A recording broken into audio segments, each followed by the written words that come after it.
Welcome back, everybody, to our Money Minded podcast. This is episode 3. So, the goal of the podcast is to introduce anything finance to whoever is interested in knowing more, to show what goes through the minds of traders, investors, or people who are basically money minded people. So, in today's episode, we'll be speaking to our good friend Izzudin, who is a crypto miner since November 2020.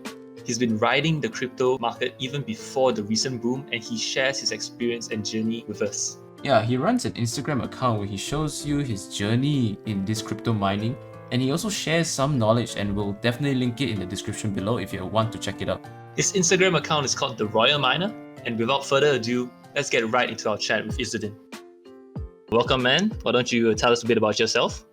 Okay, so basically, I've tried stocks first of all. I didn't do too well. It was just a lot of things to to understand, to look through charts, to understand the news or whatsoever. So I've tried stocks. I have not tried forex. So I just wanted to find basically a second revenue stream in other than a 9 to 5. So I went into crypto. I started crypto. I would say starting of last year, like really went into it. So I started buying, hodling, and then Hodling.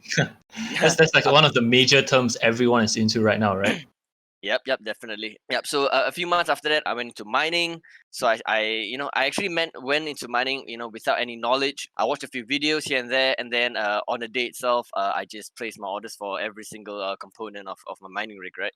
Right. So you just mentioned that you took cryptocurrency seriously, like end of last year. But can I assume that before that you were sort of like only just dipping your toes in? You were just like buying a bit, or like? Yeah, I think 2 to 3 years ago. I mean, I knew about crypto. It's just here and there when crypto was like. I think I went into Ethereum when it was about just about $200. Bitcoin when it was about My guy is rich. 18,000. I mean, because this is whatever I have, I'll just put into it, right? So it's Right. actually not a very very large portfolio, but obviously it grew a lot since I went into it. Yeah. That's how like investing starts, right? You start by like a small amount, and then you slowly build your portfolio day by. It's not like a quick, like guaranteed quick money scheme. That's the thing about investing, right? Yes, correct. So Izzu, you're one of those, I would say, pre-hype kind of crypto buyers, right? Like you say, you jumped in way ahead, $200 on Ethereum. I think you've been in Bitcoin before it even had the idea of breaking its all-time highs, right? But how did all of this suddenly change to mining? There's a lot of videos regarding mining, how profitable it is. Instead of just buying and holding crypto, and that's sort of a long-term investment in a way, why not try and do something that gives me a passive income, right? So essentially this is sort of my third revenue stream, second being my just buying and hodling, third being a full passive income stream, which is mining, right? Just a quick question: Is Bitcoin the only coin that you mine, or do you do No, other I things do not as well? mine Bitcoin. Okay, so basically, Bitcoin is only mineable using ASIC miners. So ASIC miners are basically sort of a hardware which is specifically for mining, right? It's an integrated circuit whereby it is only used for one thing and one thing only, which is to mine specific coins, right? So as of now, Bitcoin used to be able through GPUs. However, it became too difficult, and the amount of power Bitcoin uses is too large. GPUs are no longer able to mine Bitcoin. So the only way to mine Bitcoin now is actually ASIC miners. So ASIC miners is from China. So the big company for that manufactures ASIC miners is called Bitmain. Are you? Sorry to cut you off, but are you referring to those machines that you can buy off Shopee? Like, Yes, okay, yeah. So you can actually, there's a lot of different types of ASIC miners. There are some which you can buy for 50 ringgit, 100 ringgit, and there are the high end ones which goes up to about 100,000 just for one ASIC miner. and you don't have any of those hardware. You choose to mine other coins. So as of now, I have about 4 mining rigs. So full GPUs, I don't have ASIC miners. So what I do now is actually I just mine Ethereum. Ethereum. Wow. Let's give the listeners a quick idea of how serious your mining rig is. Tell us how many GPUs you run your mining rig, and roughly how long do you run it per day? Okay, so basically, I started off actually last November, like fully. So I've ordered like the month before, and I actually started on November. I spent about maybe a good 6,000 for my first rig. So each GPU would actually cost me about 600, 500 at the time. And actually now, every single month I've actually grown. So I actually have about 4 rigs now. So I have a total of about 26 GPUs. Whoa. Yeah, it's Damn. actually Okay. no, it's actually not as big as you think. It's just a very small space. I'm actually running this in my room, so it's like just a residential farm. As of now, I don't think about it as too big as well. But now everything Ethereum has been booming, so mining as well has been booming. So basically now even though I spend about 5 to 6K per rig, about 500, 600 per GPU, if I were to resell those now, I can sell each GPU for about 2,000. So I can actually sell all my rigs and I quadruple my, just from That's all my hardware. that's insane, man. Like the fact that your investment in this hardware itself, not even including your crypto, already like quadrupled. Yeah. Yep. So in terms of like whenever you mine, so I have to know this because it's one of the biggest topics out there when it comes to crypto. When you start mining, isn't it like seriously hot? And like, does it really Okay. affect you? Don't you think? Okay, so the difference first of all, there's two types of cases you can get. So you can get the open case rig, which is just fans blowing GPUs, or Right. or you can get the server case, which is noisy, very very noisy. That is, if you actually were to look at videos of ASIC miners, they sound like you're probably vacuuming your room for like 24/7, right? So that's one of the main reasons why I did not go ASIC, because it is just too noisy. And as of now, since I'm running in my in my room, I chose not to sleep with a vacuum cleaner in my in Yeah. my ear for 24/7. Yeah. So essentially, it tends to get a little hot, but it's not as hot as everyone think. As you run your PC, if you keep track of your normal GPUs, it goes about 60, 70 degrees, which is essentially the same as all my GPUs now, right? So Mhm. of course, I've better cooling system. I've like individual fans, that blows out the hot air from the GPUs. So it's actually not as bad as many people think as well. But do you like feel the heat? Like, do you like Uh, physically feel like, oh, this room is getting hot now when I start my mine? yes, yes. Of course, that will be the first thing that comes to mind, because since it is an open case rig, the hot air goes out to the surrounding, right? So essentially, it will be different in terms of temperatures. As long as I can sleep in my room, it is fine. It's completely fine. Right before this, you were mentioning how you were sort of interested in stocks and things like that. So what was it about crypto that really attracted you to it? Like, why not? If you wanted passive income, there was always like a dividend portfolio, or you could have invested in like growth stocks and things like that. I tried stocks, I would say maybe 3 years or 4 years ago. I was just trading, so I didn't really understand how to do it properly.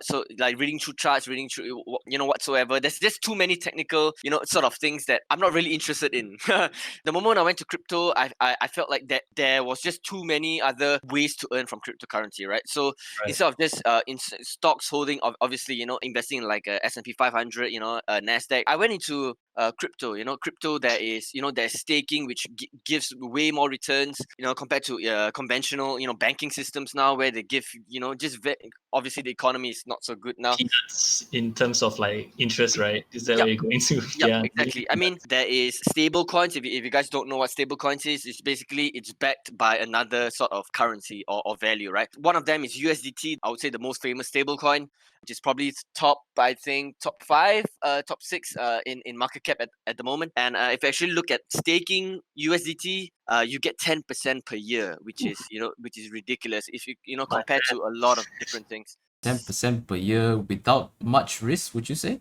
So essentially, of putting your money in a banking system for a year or whatsoever, crypto is actually more flexible. There's a 1 month period, there's a 3 month period. So it's actually you don't actually have to hold your crypto for a year in a single wallet, right? It's pretty flexible. You can actually stake your currency, and you can actually take a withdraw every single time. So basically, the payment for staking is every week, right? Mm. Obviously, the longer you stake for 3 months or whatsoever, the higher return. So let's say you stake for 3 months, you do it 4 times, you get 10%. You do it for 1 month, you get like maybe 8% or whatsoever. So obviously, the longer you stake, the more returns you'll get from staking as well.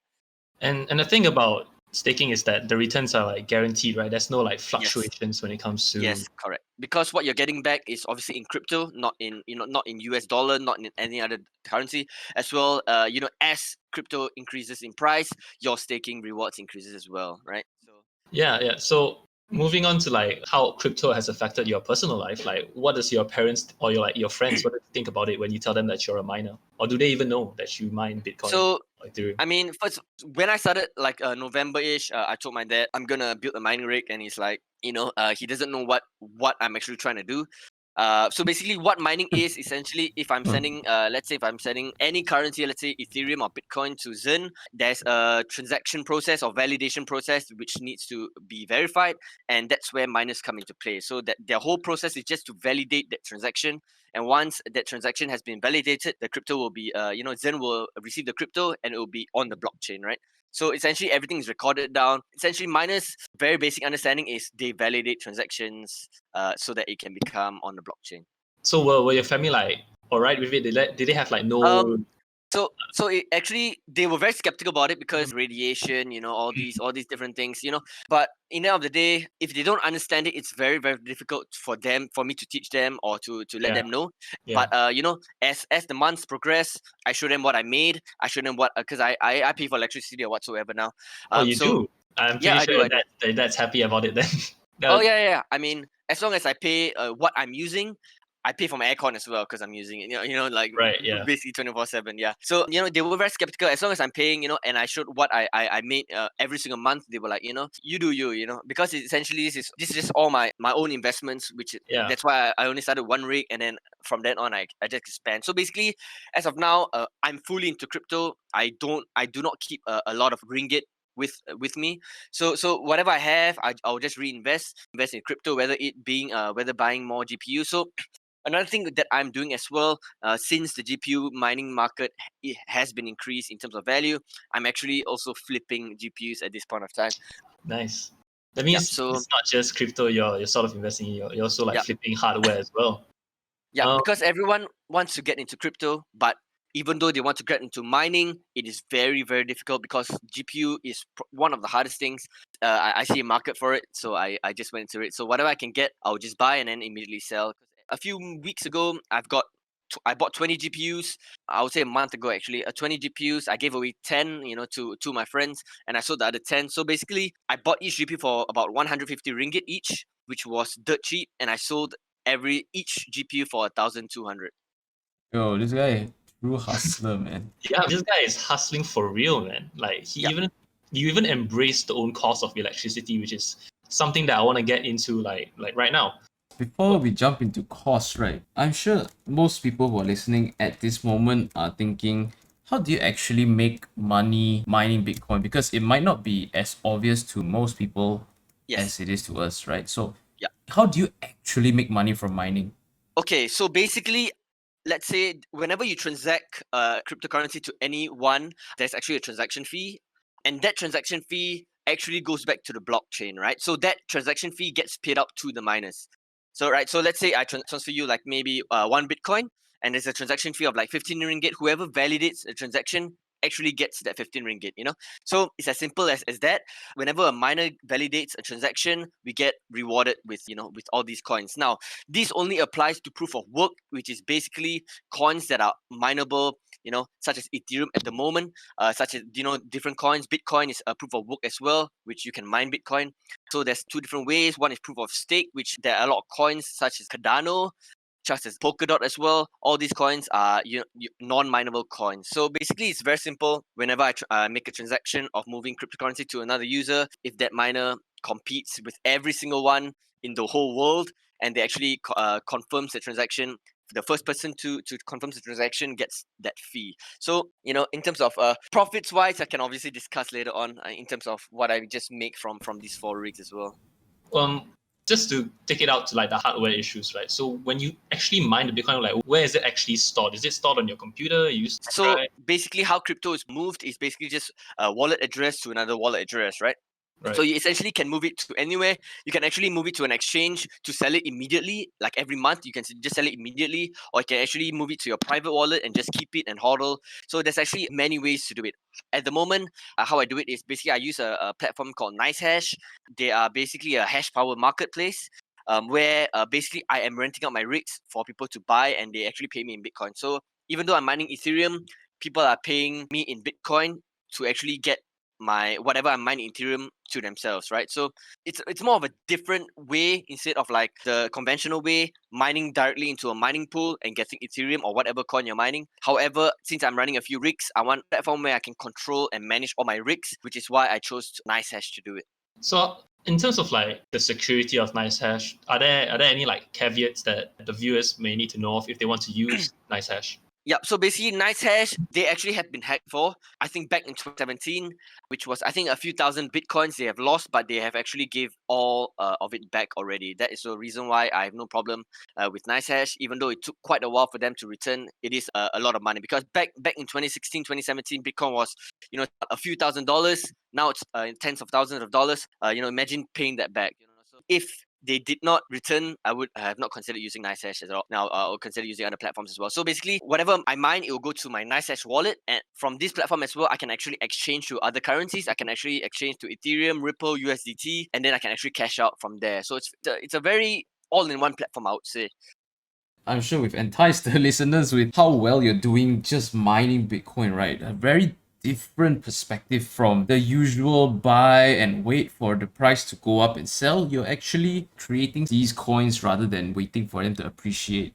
But I'm sure with every sort of investment, right, there has to be a cost somewhere. I'm sure there will be a lot of different costs that play a big role into your profit calculations, right? Obviously, since it's fully hardware, the main expense would obviously be, purchasing every single hardware component, electricity.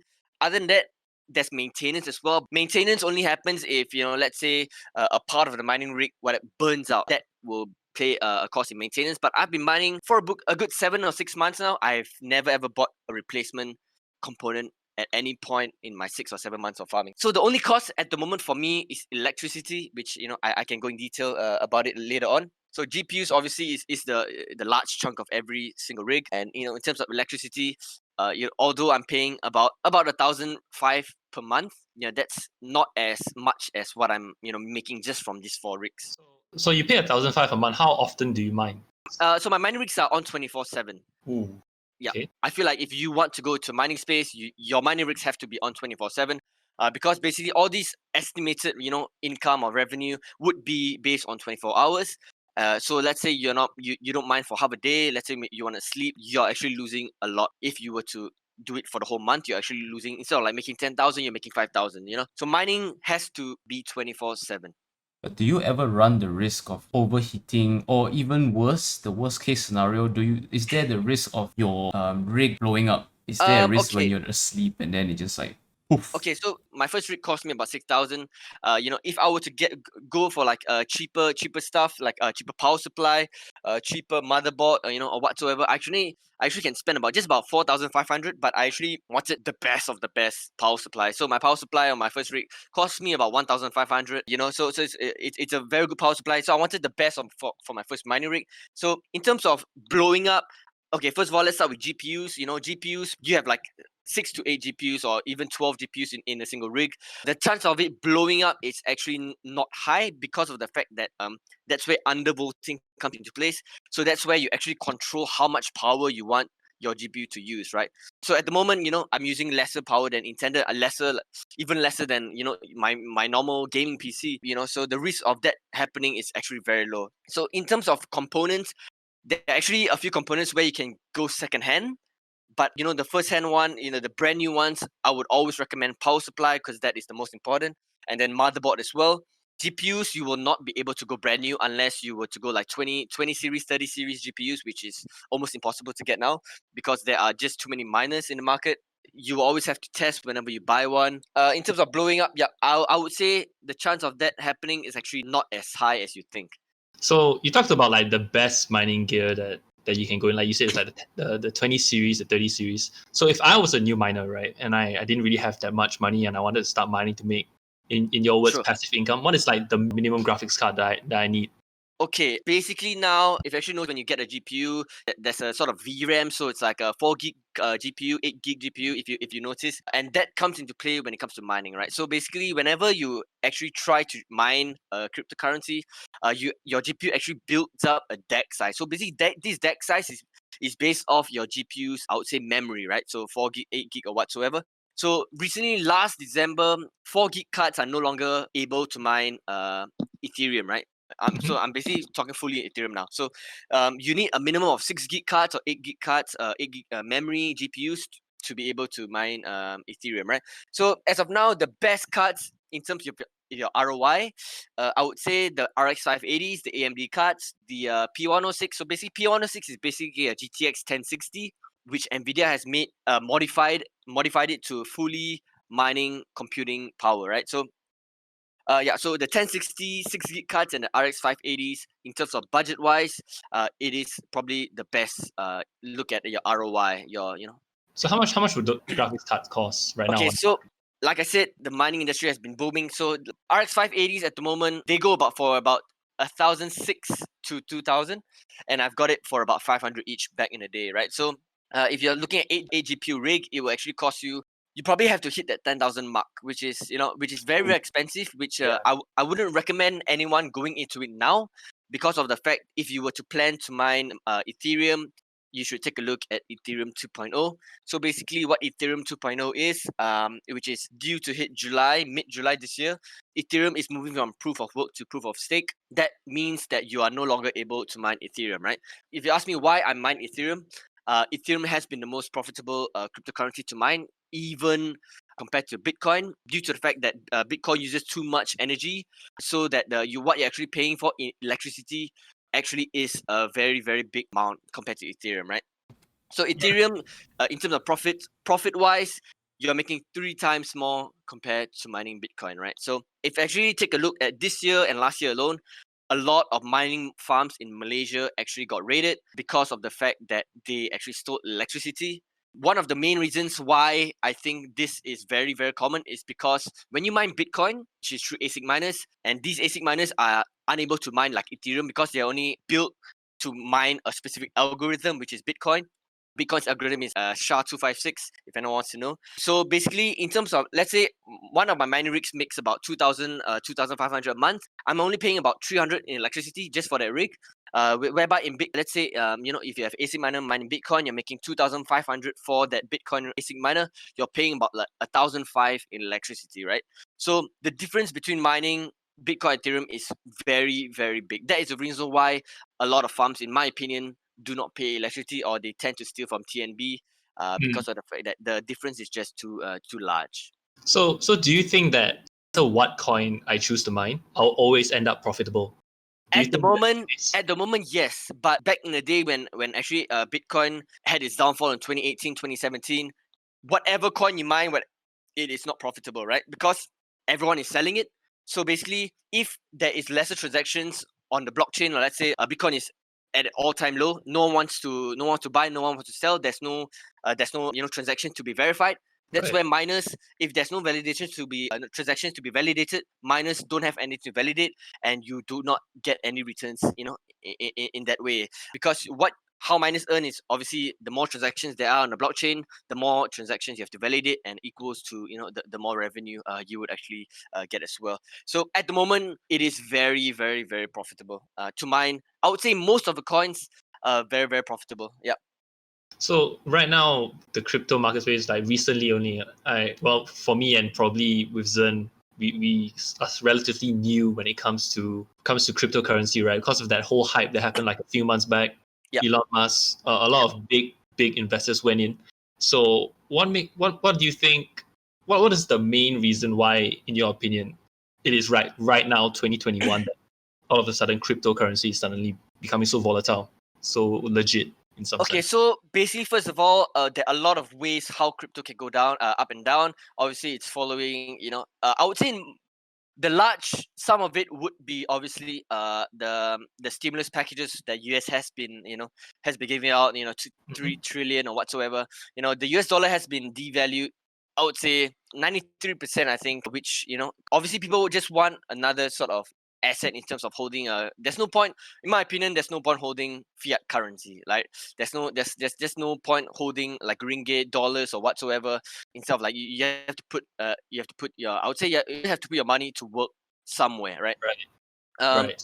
so I would say, if someone whoever wants to get into cryptocurrency, obviously they have to understand that crypto can go down 50% in one day, they can go up 300% in one day, but obviously these are very common things that will happen in crypto whenever you get, but as long as you do not fall into the trap, I will not suggest anyone going to Dogecoin. Dogecoin is a meme, man.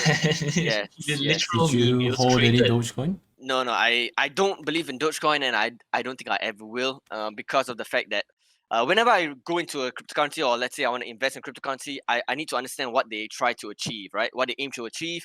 So that's where the white papers of all these cryptocurrencies come into play, right? So white papers are basically what that cryptocurrency is, what that cryptocurrency aims to achieve, and basically all the sort of algorithms that they, all the coding algorithms that they actually try to publish will be in the white paper. So if you try to understand any cryptocurrency, you will always read the white paper.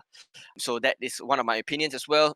Basically, what you're saying is that if you were to go into mining, there has to be some form of like due diligence, right? There is actually a fundamental side when it comes to mining crypto, right? So it's not just I pick any coin I want and I start mining. So there's a fundamental investment side. So you have to do your homework when you start mining.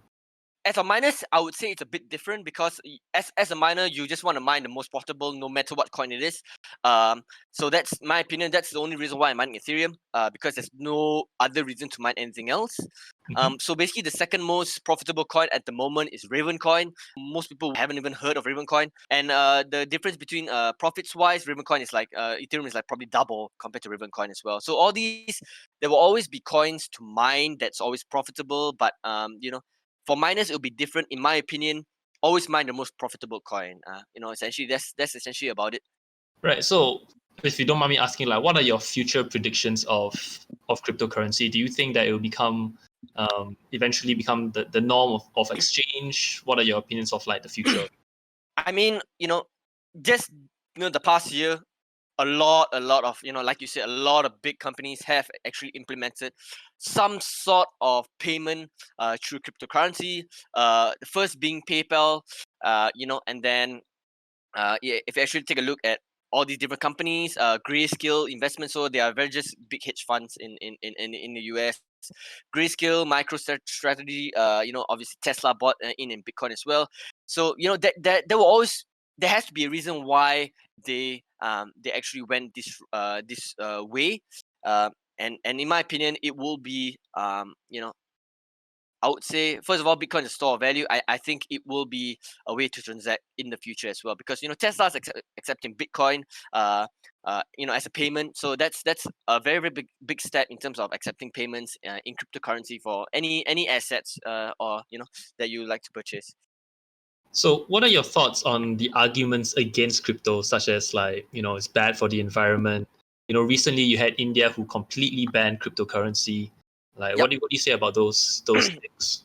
I have to agree. I would say the countries that uses the most amount of I would say power or electricity when it comes to mining. So China holds about 70% of the whole mining hash power. And I understand Bitcoin uses too much power, but in China there is I'm not sure, I forgot what the dam is called. Basically, there are a lot of unused source of electricity, whether it being water, solar or whatsoever in China, which is why it sort of comes in hand because of the fact that they're actually utilizing all these unused source of energy to actually power up their actually mining farms. So I would say in other parts of the world, obviously India banned cryptocurrency, Turkey as well recently as well. So there will be countries that are very skeptical of uh, cryptocurrency because of the fact that it will devalue their national currency, by a lot. Because I would say, okay, so China holds 70%.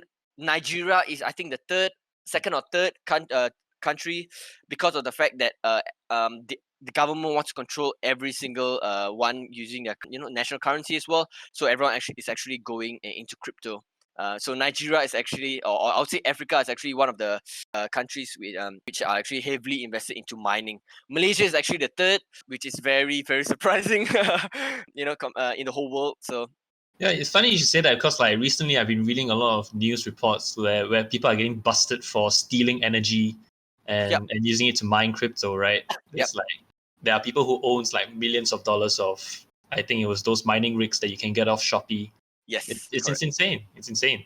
But does this not like scare you as an investor that an entire country can just ban this sort of currency? Does this Does this not come as a form of risk to you when you're mining? In my opinion, it's very, very difficult to regulate cryptocurrency, right? In Malaysia, as of now, there is no regulation. However, they've actually put out a statement regarding in the future they might regulate it. So whatever you're earning, whether it being from trading cryptocurrency, whether it being from mining, you just keep whatever whatever you make aside. In the case of if that happens, but in terms of the whole purpose of cryptocurrency is so that governments or banks do not control our money, right? So basically we are decentralized. We are basically, everyone has their own right. They don't have to listen to anyone if they want to move money, if they want to receive money. That's so basically Bitcoin is always going to be fighting whatever governments or banks are trying to control. All right, so Zen, you do bursa trading, right? So why isn't it like you haven't yet invested in crypto, seeing that Izzudin here is making so much profitability coming from it? Well, I think his point of profitability in the crypto market is not as straightforward as just buying cryptocurrency at this point, right? Because it's actually, like I mentioned before, he was creating these coins as a payment, right? Instead of actually buying into these coins and hoping it appreciates. Whether it appreciates or not, right? He's still generating money. He's still generating these coins. But from my perspective, right, first of all, I don't understand crypto enough to put much money into it because Hopefully now you do. one of my golden rules is that I need to fully backtest and fully understand what I'm doing before I even jump in. And from a buying and hoping it goes up perspective, right, or like a trading perspective, crypto is still highly speculative in my opinion, right? Even with more confidence coming up recently, yes, right? But you can also say that even though there are big firms that are already buying in, right, I feel like I'm already late to the party. And that at the same time sort of drags my confidence down even more. But I'm slowly opening up to crypto, trying to get a bit of my portfolio into crypto. Not really for trading, but more for investing. I'm doing a bit more research into like Ethereum, a coin which with an actual function outside of just being a form of exchange.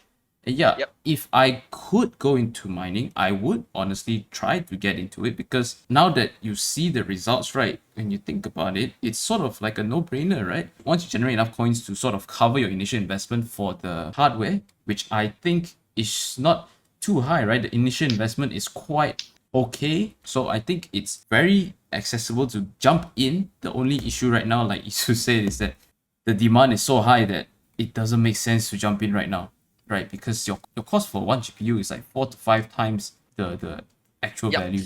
So yeah, I mean, I definitely agree, that everything is high at the moment, but I actually understand why people are actually overpaying for all these things. In my opinion, even though the cost is high, in the long term your hardware will always be able to generate some sort of income, right?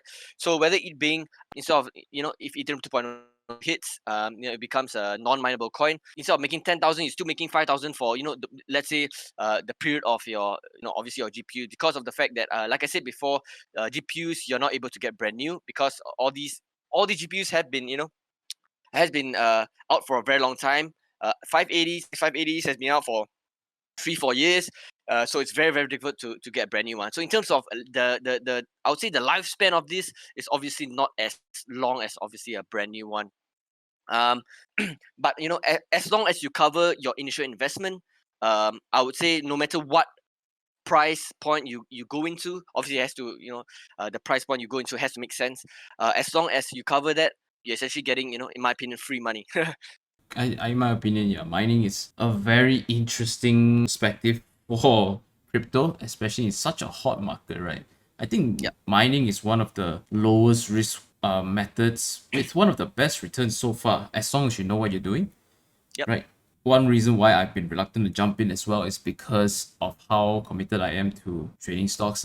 Right. It's like I spend so much time in stocks and I didn't want to jump onto a hype train and forgo all of the efforts that I have put in. But right now, nobody can deny that that crypto could be a solid investment, and it would be almost stupid that you don't put even just a little bit into it. Yeah, I mean, I fully agree with that. So Izzudin, a question for you. Have you ever been tempted to swing trade or trade crypto instead of mining? Yep. So basically, my next. Okay, so I have a lot of things in the works, but because I'm gonna keep the biggest one a surprise at the moment. So basically, the next thing I'm looking is just a trading bot for cryptocurrency, right? At the moment, I'm just looking through a few different trading bots, trying to find a proper algorithm to go with, and then I'll just put a small percentage in that trading bot and see how it goes. But other than that, I'm fully invested into just staking, mining, and hodling, and next thing I'll probably look into it as well as DeFi as well. Um, NFTs, I'm not too I would say not too keen in looking into it at the moment. Since you mentioned NFTs, what are your opinions on it? Is it a bubble? Is it not? Okay, now that is I have not looked into it heavily. But in my opinion, some I feel like it's sort of getting out of hand, whereby there's a few where you can actually virtually own property, which is in my opinion is quite stupid. But other than that, you can virtually own art. You can actually own a lot of different things. Art. There's actually NFTs for games as well. So all these things is actually very very interesting. But at the moment, I would say I haven't studied as much as I should into NFTs. But yeah, that's probably one of my few things to learn as well. I probably this year will probably learn into it a bit more. So, hey, Zen, actually, outside of this conversation here that we're having, you actually wanted to go into NFTs, right? What pulled you out? Well, actually, I wanted to jump into NFTs because I like to collect these kind of weird things. And back when when I wanted to pick up a piece of NFT, that was before the crazy $60 million pickup. So the NFT was actually just about 150 US dollars. So it Yep. wasn't too expensive. Okay, and it was from a very, very unique artist. I'm sure everybody has heard of him by now. He's the one who sold the 60 million piece of artwork, which is People. Yep. He was selling a few singles, right? A few single NFTs before he sold his 5,000 day collection, which sold for 60 million. So it was one of very quirky sort of art pieces. Then I was like, I wanted to just own it, just for fun. But it ended up selling out pretty quick, and I didn't manage to catch the boat.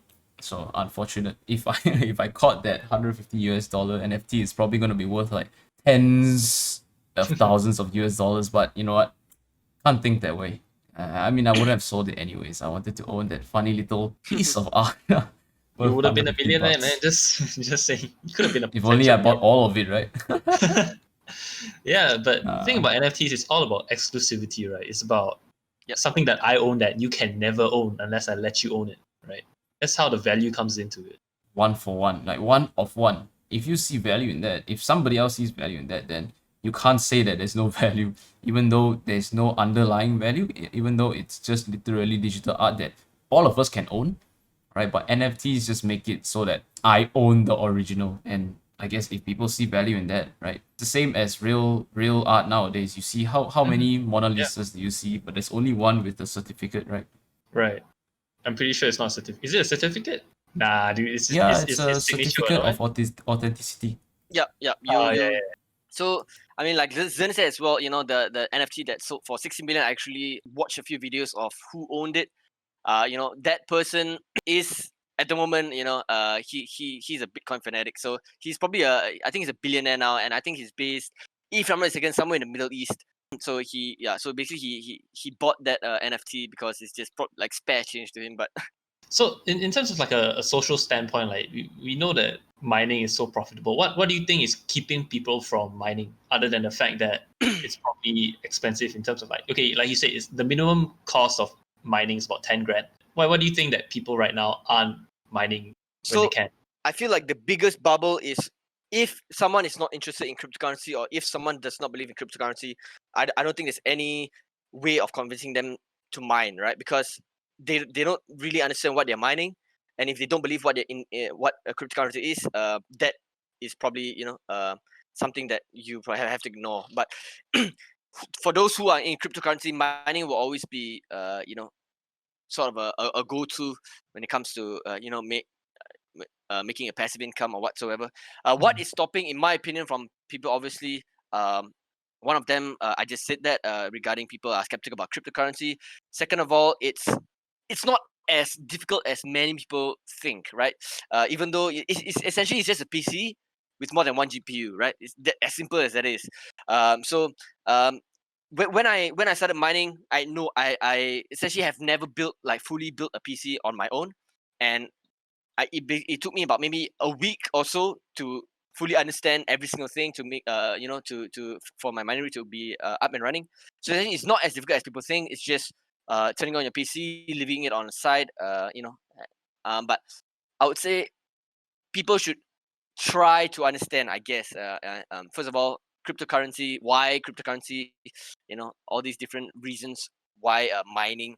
I would say even if you're into cryptocurrency, most people won't even go into mining because there are a lot of questions I receive is regarding isn't like electricity high, isn't it noisy, isn't it hot? Obviously, first of all, I've already answered I think most of them. It is a bit hotter, but it's not as hot as you think. Open case rigs, generally they don't even have a sound. Honestly, it's just like owning a fan, and like the fan is like 5 meters away, so it's actually there's actually no noise at all if you were to go open case. Silver case, however, is very very cooling, but it is very very noisy. So and like I said, electricity, I paid like maybe 10 to 15% of what I of my revenue into electricity. So it's actually not that expensive as many people think. What about the tweaking that involves like I think you mentioned earlier in the podcast where you said you had to sort of like limit your voltage, or like you have to Yeah. tweak your GPU to go So overclock or something. yeah, so the more, I would say, the more basic things that I have done is basically what happens if your mining if your house go like blacks out and have no internet, if your mining rig has obviously blacked out and there's no electricity and you're not at home. What happens if so all these things I have basically put in a way where if my mining rig has no internet, my basically my mining software will go I would say will just pause, right? So it won't do anything until if it gets internet, it will just continue mining. If my house decides to black out, and if so basically I've programmed it in a way whereby I went to the BIOS and just made it so that if my power supply sort of gets electricity back, my mining rig will turn on itself, right? So and then it will just automatically log in my Windows for me, and my mining software will on as well. Everything's like automatic, and it will just mine itself. So no matter if I'm not at home or I'm out, it will just run itself, right? So all these things are just automated in a way. So yeah, like you said, undervolting is just basically lowering your power limit. Obviously you will sort of get lesser results, but your lifespan of the GPU will be longer due to the fact that you are, instead of using 100% of your power limit of your GPU, I'm using 0%. So it's just sort of contraring out with overclocking as well. So so these two things come hand in hand. It's just trying to find a very very good point whereby the overclock and undervolt is at its I would say perfect point, whereby instead of like let's say getting like 30 mega hash, which is just basically I would say the measurement for mining Ethereum is hash rate. So instead of like mining in 30 mega hash at 100% power limit, I'll get like 27 at 0% power limit. But my lifespan of the GPU will be a lot longer just for that 3% loss, 3 mega hash loss. So it's just it depends on how you want to run your mining rigs. Obviously, there are people who run their mining rigs like to the extent whereby they're just full profits. They don't really care about all these undervoting and overclocking stuff. So you're just trying to find that balance, yeah. I can't believe I haven't asked this yet, but when it comes to mining, right, are your gains constant or do they vary from time to time? So okay, so I would say if it's at the all-time low, it's when crypto is at probably consolidating, and then there are not a lot of transactions to be validated, and that's where your profits will be at a sort of lower. But whenever like there's a lot of trades, people are buying and selling, that means there are a lot more transactions happening. That's where it is at its height as well. So let's say Bitcoin suddenly drops from like 60K to like 40K in one day, and everyone's like trying to sell. That's actually one of the better I would say Yeah. better days, because there are a lot of just people trying to get rid of it. So a lot of transactions to validate it. If Bitcoin were to, like, let's say, drop at 40k and like stay at 40k for like a month, that's where you probably see, instead of making like $500 a day, I'll be making maybe $300 a day. So it's actually quite a big difference. But in terms of every month, I actually make about I would say 0.03 of a Bitcoin every month. Okay, So that's a lot it's actually. very, it's very consistent. So it's about it's also about 6.5k to about 8k after electricity, right? Man, that's 6.5K per month Yep. just for mining, and you're paying about, like you said, 15% Yep. of electricity. That's So insane. if you include electricity, I'll probably make about 10k, but I've already minus it off. So yeah. Nice. But I heard, like, Bitcoin is a deflationary product. So like every 4 years, I think they sort of like cut Yes. back. So what Yes. does So that basically mean to you, so to the that listeners out there? is, yeah. So every 4 years, Bitcoin goes into the phase where whereby it's called Bitcoin halving. So let's say so in that 4 years, there will only be a amount of Bitcoin that can be mined. So instead of, like, in that 4 years, let's say you can mine like 100 Bitcoin. Next 4 years, you can only mine 50. The next 4 years after that, you can only mine 25, and then it goes half and half and half. That's why, if Bitcoin does not have this, I don't think Bitcoin will be at its price point as we speak, at 60 about 50 something thousand, because of the fact that every 4 years it is more difficult to get Bitcoin. Mm. Right, so Bitcoin will always have the value, whereby even if institutions buy Bitcoin or whatsoever, there will always be sort of a very, very small percentage of Bitcoin left, because if you actually follow the amount of Bitcoin that's actually being mined as we speak, institutions are buying more Bitcoin that if you were to compare it to Bitcoin that are actually being mined. So that is one of the main reasons why Bitcoin is is going to be a very, very scarce, I would say, asset in the near future, because of the fact that people are buying Bitcoin. Where if you were to compare it with the amount of Bitcoin being mined, it's a very, very big difference. So correct me if I'm wrong, but when you compare like mining Bitcoin to mining Ethereum, Ethereum is technically infinite, right? So there's no Yes. halving when it comes to Ethereum. Yes, there is no halving, but there is a max amount of Ethereum that can be mined every single year. Every single year. Okay. Yes. So Ethereum has a lot of things under its blockchain. So majority of NFTs are under Ethereum. Majority of DeFi, I would say, yeah, majority of DeFi is under Ethereum as well. So that is the reason why Ethereum has been going up, I would say, at a very, very quick, very, very big pace as well. Because NFTs, is a booming thing. DeFi, if you follow it as well, it's a tens of I would say, I'm not entirely sure what the market cap for, but you're talking about billions of dollars, and it's just growing. I think it's more than 50 billion. I have to take a look at that as well. But yeah, so basically all these very, very hyped up, I would say, cryptocurrency that's happening now is all under Ethereum. That is the reason why I actually do not hold Bitcoin now, because I'm fully invested in Ethereum, in Cardano, and other coins as well. So it's just a fun question for you, just to get your prediction. And by the way, no financial advice, but where do you see where do you see the price of Ethereum end of the year? Right now it's about 2100, right? So where do you see the price at the end of the year?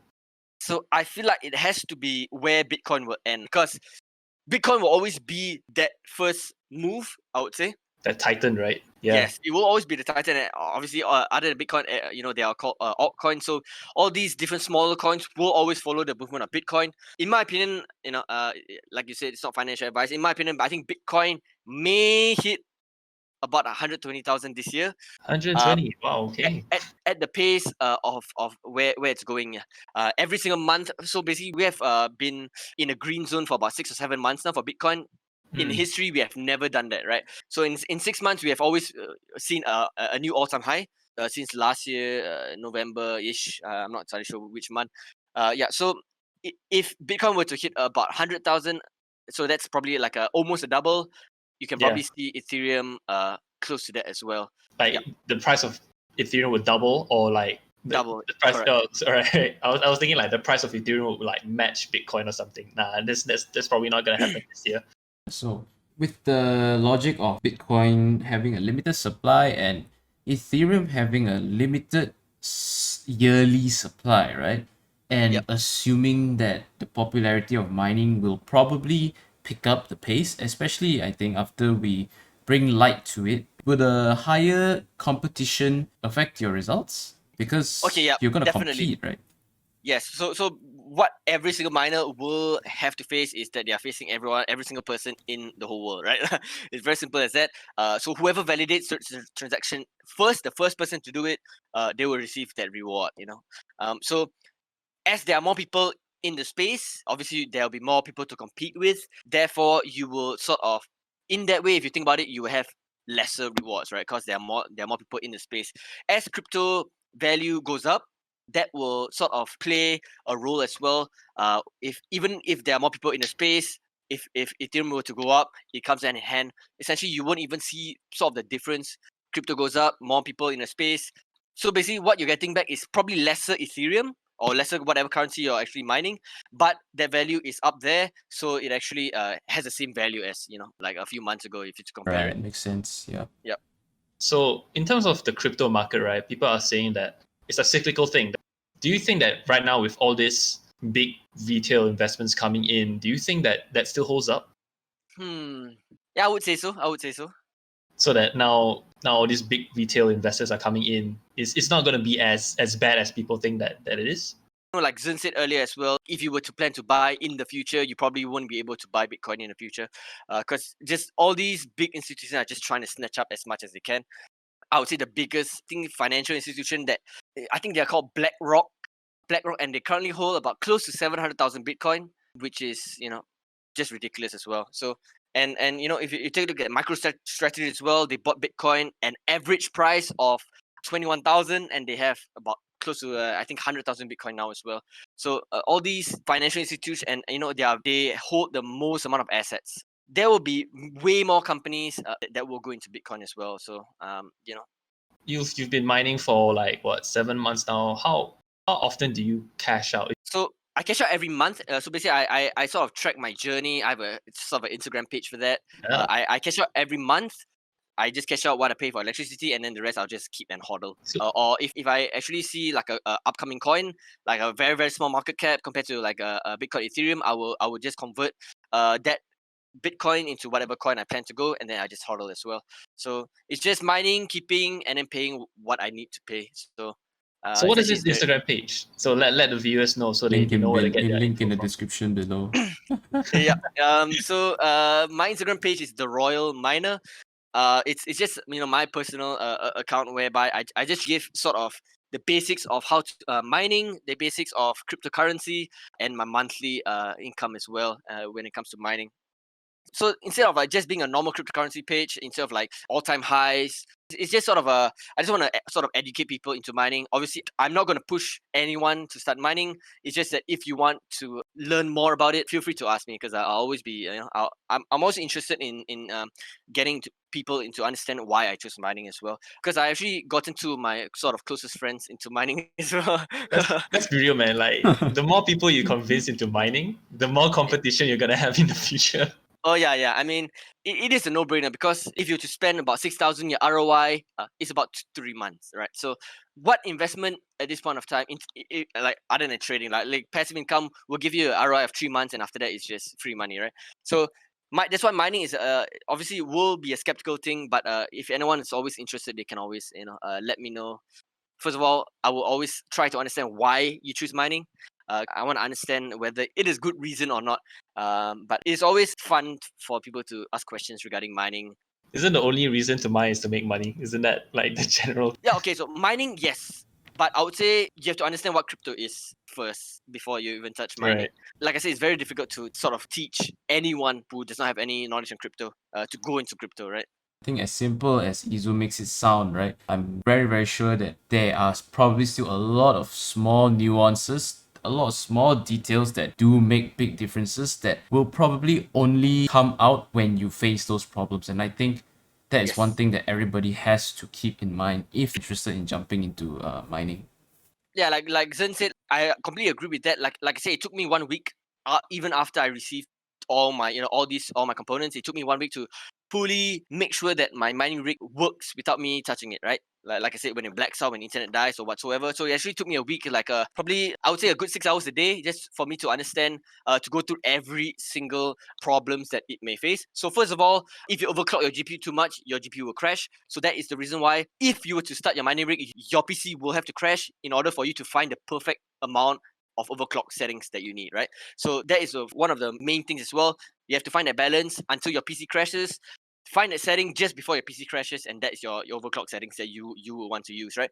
So second of all, I'm using Windows. So if anyone remembers the blue screen of death, the BSODs, that will happen if there's sort of hardware issues, obviously software issues as well. If there's not enough memories, all these things will happen. It's just that as long as you understand what is the issue, I've probably understood most of it, because my mining rig runs itself at the moment. So you will obviously come across all these issues, but I'll always be here if you actually want to start trying to mine and all these issues surface. I will have a very, very good idea on what the issue is. I may have been convinced, man, from what you just said. Like the profitability is insane. So this kind of relates to what you just went through. But has there ever been like an experience of failure? There will always be a point of time whereby for some reason your PC will crash, right? So some of them as well, like all these sort of secondhand GPUs, you can't expect the best of it. So there are actually GPUs whereby I actually bought and tested and they didn't work. Obviously, I refunded it. It is very, very crucial for you to test every single part that you have actually purchased. Yeah. Even if you buy brand new components, it is a possibility that it may be faulty, right? So, and especially if you go to the mining industry, you will come across GPUs that may not function. And halfway through mining as well, I've came into the like different issues whereby suddenly that GPU just doesn't give me any hash rate or whatsoever. So a few things that may happen is basically if your overclock settings are too high, your GPU will not run properly. Like for the week, you've actually found like a proper settings, and then it crashes in the future. You might actually have to change your settings. So it's just mostly tweaking and finding the right numbers for your mining rig to just run itself. Yeah, it's essentially that's about it. So you mentioned that you got a few of your friends to go into mining. Has there ever been any complaints so far from them, or are they just like shining your shoes and thanking you the whole time? So basically, yeah, like I said, I bought 20 GPs, I gave away 10. And they, Wow, what? Dude, can I be your friend? Yeah. So I think one of my friends already sold his rig. So but it's fine because his thought process is obviously when Ethereum 2.0 hits or plans to hit, obviously he's just preparing for that phase, and whether mining is profitable if Ethereum 2.0 hits. In my opinion, it will be. The main reason why I'm not selling everything is because I want to go through the worst phases and the best phases of mining. So that's the reason why I'm just keeping everything running everything now. And when Ethereum 2.0 hits, I just want to see whether it is worth mining or whatsoever. Yeah. So it's just I would say a whole process of me understanding the mining, I would say the whole scope of mining, not just being there for the most profitable part, being there for the worst of it as well. There's an interesting mindset to go into while mining. You want to see the best parts of mining and the lowest parts of mining. So are you like like me? I have like a portfolio app on my phone where I get to track the performance of my portfolio. Do you like constantly look at it to see how much money you're making, how much Ethereum you're mining a day? Or do you just leave it on the side and just forget about it? Yeah, so basically I'll sort of check every day. I won't check my portfolio every day. I'll check the performance of all these different coins, and then I'll just just leave it, because in the end of the day there's no point. I feel like there will always be a point of time whereby you just want to check your portfolio, here and there. But other than that, I just leave it on the side, just let it do its thing. And then whenever I sort of need it, which I probably don't need it, I'll just let it run. Yeah, it's essentially as simple as that is. Sounds like you just enjoy the process, man. Honestly, the best thing to hear from anybody who does anything that they really enjoy, it's just not really about the money. It just comes along, right? When you're doing it for the process, learning, enjoying, understanding, I think that's where things can start to pick up for anything that you're doing. Yeah, it's the same when I do my trading. When it comes to crypto, I enjoy looking at the graphs. Like I'm always addicted to my BTC USDT chart. or Ethereum or DOT or whatever. I'm always looking for an opportunity to swing trade, to enter, to exit. It's enjoyable. It's addictive. So I think we are about almost like it's been about an hour right now. So let's about wrap it up. So Izzudin, if you have like three key things that you want to let people know about entering mining, what would you tell them? So first of all, you will always need to find which GPUs you want to go into first, and then you have to find how long it takes for you to cover back your whole expense, right? Not only GPUs, even after GPUs, you have to consider the fact that you have a power supply, you have every single other component. And once you actually do the calculation of adding everything up, let's say your ROI is like 6 to 7 months. As long as you can wait that long, then don't be afraid, to go into mining. In the end of the day, it's just, in my opinion, passive income. So if even if you have a full-time job or whatsoever, I feel like I think a wise man once said, if rely on your 9 to 5, you're one step closer to getting broke. So it's just What? finding. Who said that, dude? Yeah, I think that's something like that. Something if because- you don't have a second source of income, you're one Yep. paycheck away from going broke or something like that. Yeah. Right. Okay. Yeah, that's why I went to mining as well. Just understanding, basically, obviously, first of all, it's very profitable, and as a miner, that's the only thing you probably care about.